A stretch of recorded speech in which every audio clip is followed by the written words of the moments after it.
Welcome to my house in South London. I am the Reverend Professor June Boyce-Tillman, and this is the second of two meditations on the notion of wonder and awe. Last week, I talked about my friend Iris Yob, and I'm going to share a second meditation that she had in this area. But I'm going to start here with perhaps where most people see wonder as sitting, and that's in the natural world, and seeing that with new eyes, not just walking down a street ignoring the sound of the wind in the trees, or ignoring the sound of the swish of the water in the gutters and so on. So I'm going to start in this one with the notion of nature. And this is the scene that Iris describes in Patagonia. A few months ago, my partner and I were in a Zodiac boat skimming across near frozen water in a fjord in Patagonia. The Zodiac turned into a small fjord with almost vertical walls of stone and water, the colour of cold. Ahead of us was a short glacier, one that was dying and now mostly rubble and scarcely meeting the water's edge. But we could see the bottom end of another glacier, ice blue and jagged just around a rock face. Then we were directly in front of it. It calved and the boom was magnified into a thunderous roar. These were small glaciers, but up close we were the small ones, floating in that space that has scarcely had a human visitor for millennia. I was again stunned. So that notion of human beings confronted with large objects, huge objects in some way or other, are confronted with the majesty of nature. It's also true to a certain extent of the products of the Romantic period of music history. The confrontation with a large orchestra, huge orchestra, and the sound that can do, in a sense that encourages this great awe at the magnificent sound. And I can remember a piece that I wrote for Winchester Cathedral, which was on the creation of the world, and because we couldn't tell people all over the cathedral that it had started, it started with a massive tam-tam, the great gong, which was the Big Bang sound, which the whole cathedral shook as this, and the children with learning difficulties who were there went, "Wow!"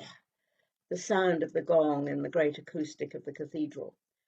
And were often taken, as Hans Kung says, by massive pieces of music into another world, and so on.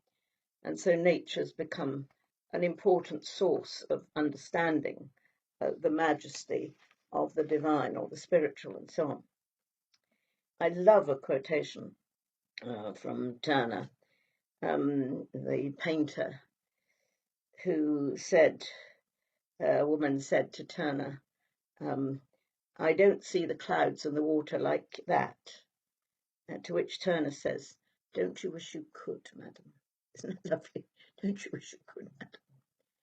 So perhaps the task of the artists, whether they're visual or musical or drama, is to enable people to see the world in that way, and to be able to transcend and rise in it as well.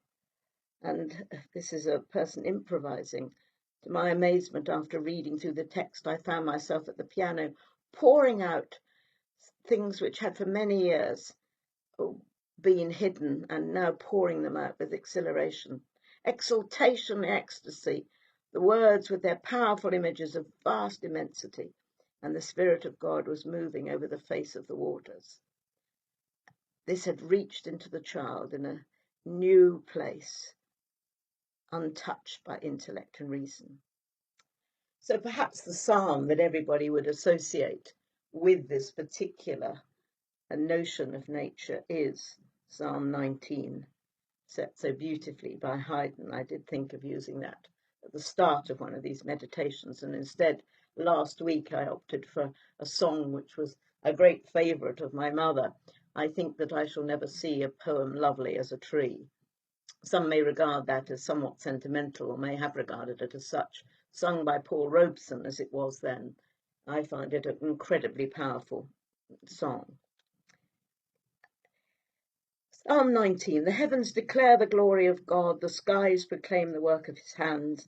Day after day they pour forth speech, night after night they reveal knowledge. They have no speech, they use no words, no sound is heard from them, yet their voice goes out into all the earth, their words to the ends of the world. In the heavens God has pitched the tent for the sun. It is like a bridegroom coming out of his chamber, like a champion rejoicing to run the course. It rises at one end of the heavens and makes its circuit to the other. Nothing is deprived of its warmth. And so many people would love these sorts of pictures. The spider's web. I had a spider that lived outside of my front door for a long time, and I always commended his web or her web and so on. And the web, of course, filled here with dewdrops is amazing. So the ability to see these things and to take notice of them and so on. I'm going to sing a song that's become very popular, Morning Is Broken, but I'm going to sing it in the original version that he wrote, and you'll notice a few little changes in it and so on. Morning has broken like the first morning, blackbird has spoken like the first bird. Praise for the singing, praise for the morning, praise for them springing from the first word. Sweet the rain's new fall, sunlit from heaven, like the first dew fall in the first hour. Praise for the sweetness of the wet garden, sprung in completeness from the first shower.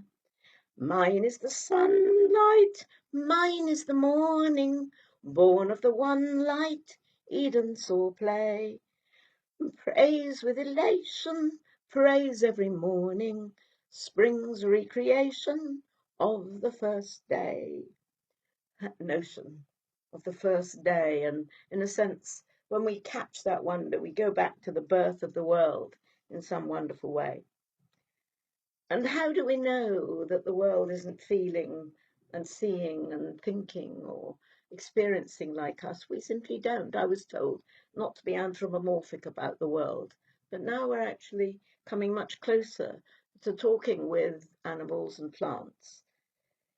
And Evans writing, a human and the seagull and the fish and the worm, each of them equipped to perceive the world in ways that I am not.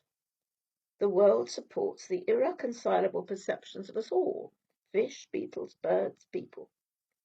That the world supports all these experiences simultaneously, and for each experiencer exclusively, shows that none of us has, nor could have, even in principle, anything more than a minutely partial experience of the world. Isn't that wonderful? We've all got a limited experience by the fact that we have a human body and a human brain. We shall never know how the seagull experiences it, or the beetle, or the bird, and so on.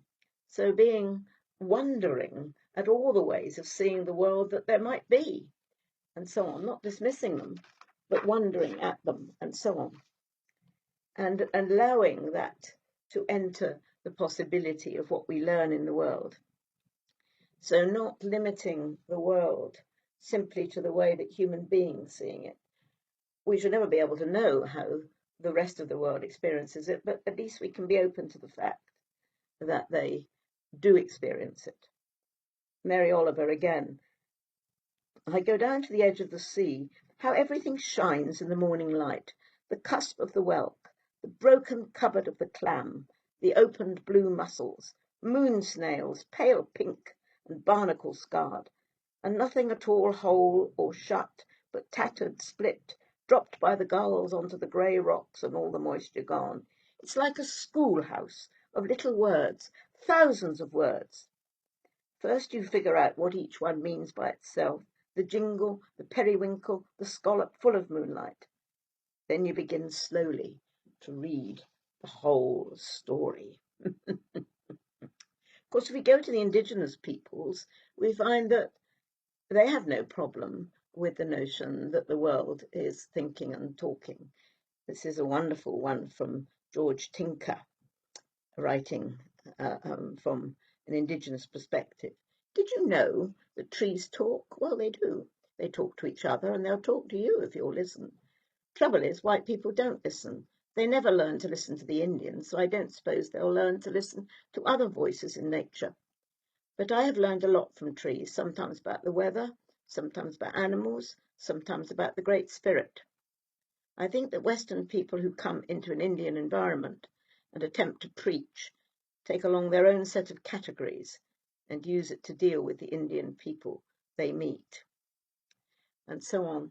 The notion that all the world is communicating with us. We're beginning to know that trees are communicating with one another, and all of those ideas we're beginning to rediscover in Western culture. Another one from an indigenous source: stones are not closed, my child. Stones are open to all that the wind brings them. Dead creatures, dust, sharp objects, knocks and stains. It's a work of art that is themselves. So that notion of the world being, in fact, a mixture of wonderful experiences, which we can only half know. William Blake had a deep sense of wonder and wrote in Songs of Innocence and Experience. Here he balances some of the things we saw last week, where if we think children are just innocents, we basically deny the experience. So innocence and experience play out one with another. His beautifully illustrated poems, this is the original manuscript of The Lamb, beautiful illustrations there of the shepherd. Little lamb, who made thee? Dost thou know who made thee?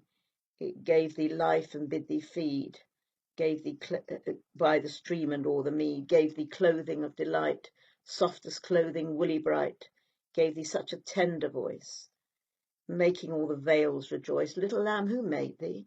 Dost thou know who made thee? Little lamb, I'll tell thee. Little lamb, I'll tell thee. He is called by thy name, for he calls himself a lamb. He is meek and he is mild. He became a little child. I a child, and thou a lamb. We are called by his name. Little lamb, God bless thee. Little lamb, God bless thee. Made immensely popular by John Taverner's beautiful setting of it. The speaker is asking the child the questions. So the piece is both naive and profound. Perhaps more striking and more terrifying than the lamb, and often contrasted with it. Indeed, Taverner sets this very differently. The setting here is the tiger. Here we have the original page with the tiger at the bottom. So the original page of the Blake book. Tiger, tiger, burning bright in the forests of the night, what immortal hand or eye could frame thy fearful symmetry? In what distant deeps or skies burns the fire of thine eyes? On what wings dare he aspire? What the hand dare seize the fire? And what shoulder and what art could twist the sinews of thy heart? And when thy heart began to beat, what dread hand and what dread feet? What the hammer, what the chain? In what furnace was thy brain? What the anvil, what dread grasp dare its deadly terrors clasp? When the stars threw down their spears and watered heaven with their tears, did he smile his work to see? Did he who made the lamb make thee? Tiger, tiger, burning bright in the forests of the night, what immortal hand or eye dare frame thy fearful symmetry? Well, Blake did the most wonderful series of illustrations for the Book of Job, and I think that coloured a lot of that thinking, for the questions he's asking are not unlike the questions that God asked Job. So having recovered from cursing the day that he was born, what God then opens up is the great width of God's mystery, showing him the wonders and the mysteries of the universe, and saying, your vision perhaps, Job, has been too small. This is what it is. And I mean, the chapters of questions are huge. And here's just another part of that from Job 38. Can you bind the chains of the Pleiades? Can you loosen Orion's belt? Can you bring forth the constellations in their seasons, or lead out the bear with its cubs? Do you know the laws of the heavens? Can you set up God's dominion over the earth? Can you raise your voice to the clouds and cover yourself with a flood of water? Do you send the lightning bolts on their way? Do they report to you how here we are? Who gives the ibis wisdom, or gives the rooster understanding? Who has the wisdom to count the clouds? Who can tip over the water jars of the heavens when the dust becomes hard and the clods of the earth stick together? So it goes on, Job 38, 39, 40, all of those. And I wrote a hymn actually for my son's confirmation. You it is who makes the bride's nest. You it is who freezes ice. You it is who fills the river, keeps the salmon in the depths. In your love all is held. What a miracle is greater. In your hand the fruit tree flowers, in your hand the kernel forms, in your hand the young wheat springs up, and the ear of corn is born. Skilled your hands in such craft, who can fathom such a wonder? And of course, in the end, in the book of Job, God confronts Job with these incredible creatures, drawn amazingly by, in the engravings by Blake. There's Behemoth and Leviathan, great creatures. God is saying, well, here are creatures that, you've never seen and probably never will. And this is God. I will question you, he's talking to Job, and you shall answer me. Do you have an arm like God's, and can your voice thunder? Look at Behemoth, which I made along with you, and which feeds on grass like an ox. What strength it has in its loins, what power in the muscles of its belly. Its tail sways like a cedar. The sinews of its thighs are close-knit. Its bones are tubes of bronze, its limbs like rods of iron. It ranks first among the works of God, yet its maker can approach it with his sword. The hills bring it their produce, and all the wild animals play nearby. Recommend that you carry on with Job chapter 40, where, in fact, you see a further description. Leviathan in the sea is equally impressive. Can you pull in Leviathan with a fishhook, or tie down its tongue with a rope? Can you put a cord through its nose, or pierce its jaw with a hook? Will it keep begging you for mercy? Will it speak to you with gentle words? Will it make an agreement with you for you to take it as your slave for life? Can you make a pet of it like a bird, or put it on a leash for the young women in your house? Will traders barter for it, or they divide it up among the merchants? Smoke pours from its nostrils as from a boiling pot over burning reeds. Its breath sets coals ablaze, and flame starts from its mouth. Strength resides in its neck. Dismay goes before it, so on and so forth. There's a Leviathan who is equally impressive as Behemoth. So God's way of making Job's vision extend is to produce these incredible creatures to make him realize his place and his own place in an incredibly vast and wonder-filled universe.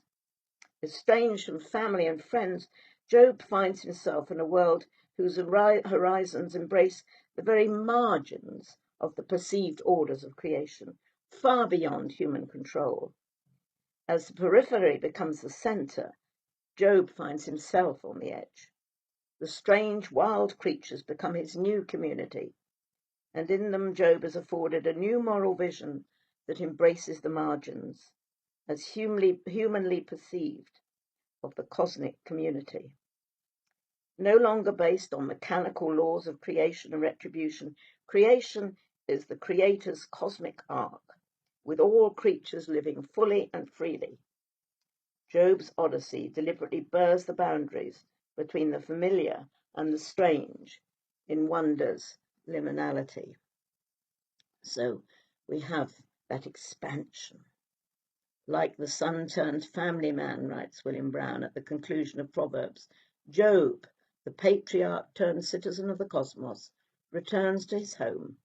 It took an alien world and a boastful God to show Job the common bond of life that embraces both ostriches and kings, the foolish and the wise, the stranger and the friend, the rich and the poor, monsters and daughters. God has made them all. So that notion of embracing the margins wherever we find them, we looked at last time, the openness of hospitality to creatures that we are awe-inspiring and wondering. And it's in this that belief sits. There's a huge element of awe and wonder in our belief. Perhaps we see it most clearly in the transfiguration of Jesus, where, in a sense, those disciples see the awe and wonder, but also a fear as well. Mysterium tremendens et fascinans, both frightening and fascinating. And the notion of embracing that wonder, but knowing that God will always be beyond, and there will always be parts of the world that we don't understand, and acknowledging that and being comfortable with that.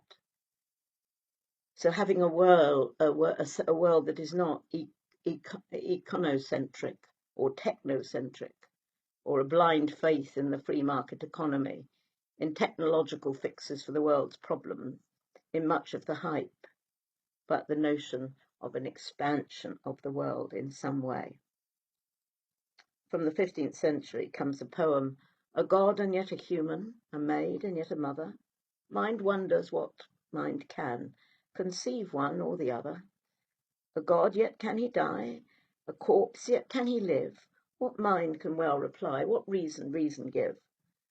God's truth itself does teach it. Our minds can only blunder, and reason cannot reach it. Believe, leave it to wonder. And we have many examples of that in the Bible. In the year that King Uzziah died, I saw the Lord, high and exalted, seated on a throne, and the train of his robe filled the temple. Above him was seraphim, each with 6 wings. With 2 wings they covered their faces, with 2 they covered their feet, and with 2 they were flying. And they were calling to one another, Holy, holy, holy is the Lord Almighty. The whole earth is full of glory. At the sound of their voices, the doorposts and the thresholds shook, and the temple was filled with smoke. And that notion of where the visionary experience, the angels and so on fit, is in a sense a real dilemma for a rational world. And I love Mary Oliver's poem on angels. You might see an angel anywhere, anytime. Of course, you have to open your eyes to a kind of second level, but it's not really hard. The whole business of what's reality and what it isn't has never been solved and probably never will be. So I don't care to be too definite about anything. I have a lot of edges called perhaps, and almost nothing you can call certainty. For myself, but not for other people. That's a place you just can't get into, not entirely anyway, other people's heads. I'll just leave you with this. I don't care how many angels can dance on the head of a pin. It's enough to know that for some people they exist and that they dance. So not argue about them, but accept the wonder of this. So we need to accept the place of wonder as a place of hospitality, as a place of awe and wonder in the face of a God that we can only ever partially know, and so on. So we need to retrieve that wonder, perhaps in the works of William Blake, the writing of Job, the music of Vaughan Williams, which you'll hear at the end of this, as he set the Job story in a mask for dancing. So have a look at that mystery and see if you can find that mystery for yourself. So in our prayers today, we pray for environmentalists and all who tend the earth, farmers, gardeners.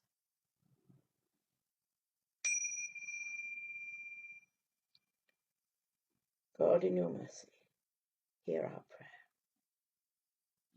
We pray for all the poets who have given us nature images, for the musicians who've created pieces around nature, for the dancers who've danced in the natural world, and the dramatists who've set their dramas in it.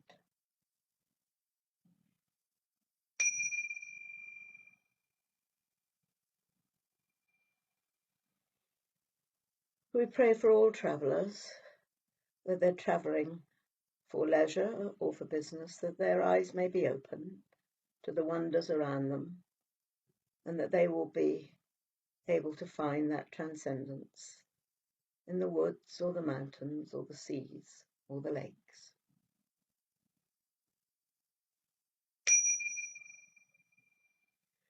God, in your mercy, hear our prayer. We pray for all pilgrims on their way to finding something new about themselves, about God, or taking memories of people close to them who've died. We give thanks for the rebirth of pilgrimage, and we pray that all the people seeking now will find a sense of wonder.